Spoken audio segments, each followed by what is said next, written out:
We got word late today that President Obama will make a speech on Wednesday about the war in Afghanistan.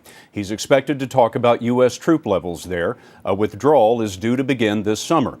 In the meantime, the risk for American forces is growing.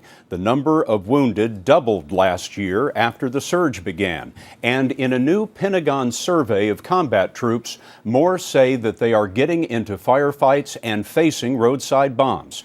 David Martin talked to Marines just back from the war zone. More precious cargo, the battlefield wounded, arrives at Andrews Air Force Base outside Washington. Marines, all of them from Afghanistan, are taken to Bethesda Naval Medical Center. If you visit them, you can find out exactly what the fighting is like in the Taliban heartland of southern Afghanistan. How often would you go out on patrol and end up in a firefight? You could almost set your watch to it. Every day. Sergeant Jason Ross was done in not by an enemy bullet, but by 10 pounds of homemade explosives, which tore off almost half his body when he took the last step he probably will ever take. The one right here goes over the hip. The one on my left side is actually a stop stripe. There's really not a whole lot of material to work with. Ross's unit would find as many as 15 so-called improvised explosive devices a week, which explains why more than 60% of combat troops in Afghanistan have had a close call from an IED. Do you have any close calls with IEDs? Oh yeah.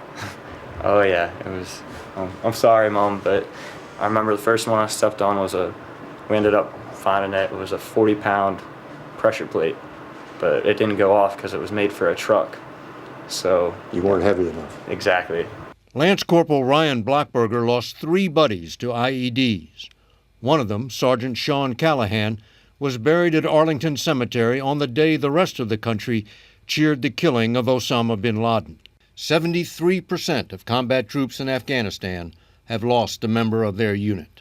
You never know. It's one of those things where, fighting ghosts. You're playing Russian roulette every time you step outside the wire. It's dangerous enough inside the fortifications of a forward operating base. Going outside the wire only makes it more dangerous.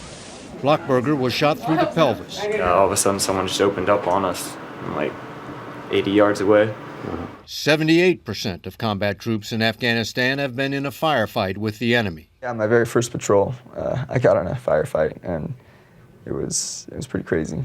On his third patrol, Corporal Russell Thompson took shrapnel from an IED in his back and suffered internal injuries. You go out on patrol for 3 days.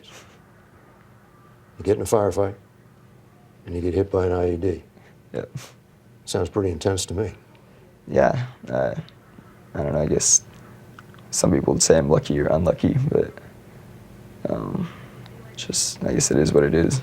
3 times a week, another ambulance comes in, carrying wounded Marines from Afghanistan. Before the surge, there were between 20 and 30 here at any given time. Now there are between 30 and 50. David Martin, CBS News, Bethesda Naval Medical Center.